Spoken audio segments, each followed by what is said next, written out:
Hey guys, welcome back to the Warmachine channel. We are about to enter Game Theory, local game store, and let's go. We're gonna be playing a little Who Are the Warmachine People in Your Neighborhood soon. So I played some Men-Off players. Check this out. This was in one of my games. I only had 2 little squares left. We're going to be going over a Warmachine tutorial very shortly, and the guy who made this all possible is the PressGanger. Sorry, Lee in the Raleigh area, or Durham actually, right? Because Carl and you work together this whole area. Yep. Okay. So Lee's agreed to have a little bit of an interview with me real quick. We'll talk a little bit about Warmachine. Guys, we're here with Lee. He is a PressGanger for my area, and I wanted to ask him a couple questions. First off, how does someone find PressGangers in their area if they want to pick up Warmachine as fast as I just did 2 seconds ago? Well, the easiest way would be to go to Privateer Press's website, www.privateerpress.com.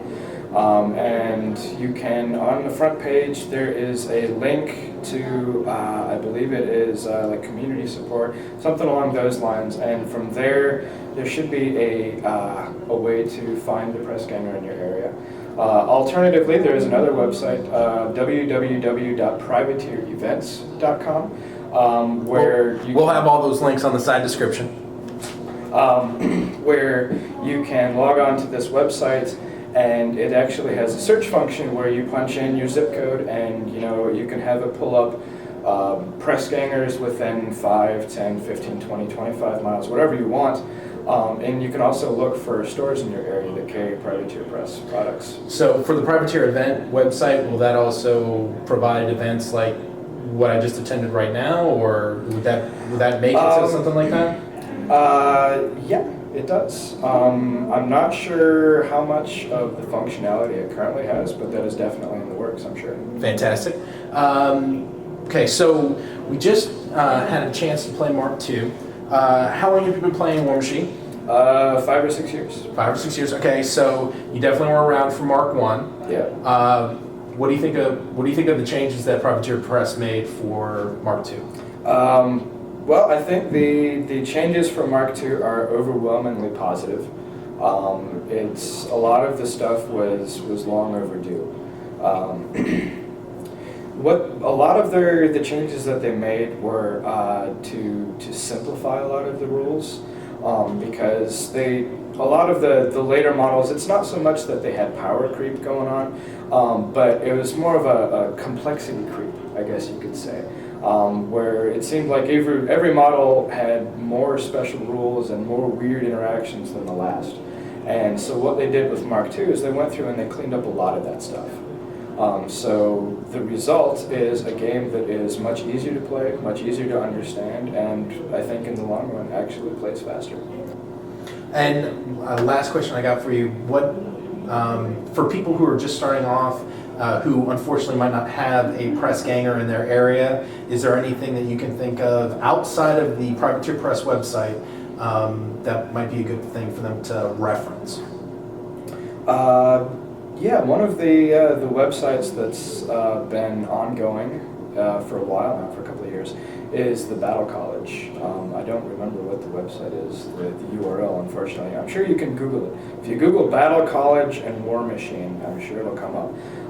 But it's got a breakdown of every model and every faction, which gives you just a brief rundown of each of their abilities and an example of some of the combos and abilities and cool stuff that particular model can do.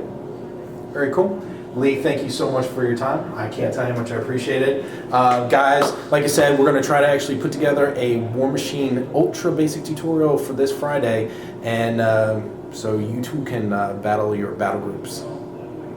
That's it from the Warmachine channel. Later. A minute, we forgot the question on what's the best thing in Mark II. Sometimes bloopers are good, yeah, and I'll put it on me. I told you. It's totally me blooper. I told you. So now that I've had a chance to think about it, okay. I think the best thing about Mark II is the best change that they've made is the beefing up of the board jacks. in Mark 1, there was kind of a run of what you could call infantry machine, where a lot of the focus ended up being on the infantry, which is fine. You can play it that way, and there's really no problem playing it that way. But you know, what really drew a lot of people into the game, and what drew me into the game, is the big stompy robots beating the crap out of each other. And so you kind of lost some of that in Mark 1 by the end. But with Mark 2, they changed some of the rules for power attacks, and a lot of the warjacks got stat boosts. And so with Mark 2, we've really seen a resurgence of warjacks in the game, which I think is great. So we're in Mark 1 were armies, or were people coming to the table for tournaments and whatnot with armies that were, for lack of a better word, more hordes-like from the nation of lots of miniatures, much more bigger sets of units, and kind of just removing the jacks because they weren't somehow worth the point cost at the time. Okay, that's awesome. And one other last thing, guys. In one of the games, and I gotta just say this in front of Lee because he knows that this is like the most giddy moment I had, was when my heavy warjack grabbed a hold of the enemy warjack and just chucked him. And we'll be talking about that in the tutorials as well. So again, Lee, thank you so much. My pleasure. And I'll probably run into this guy again.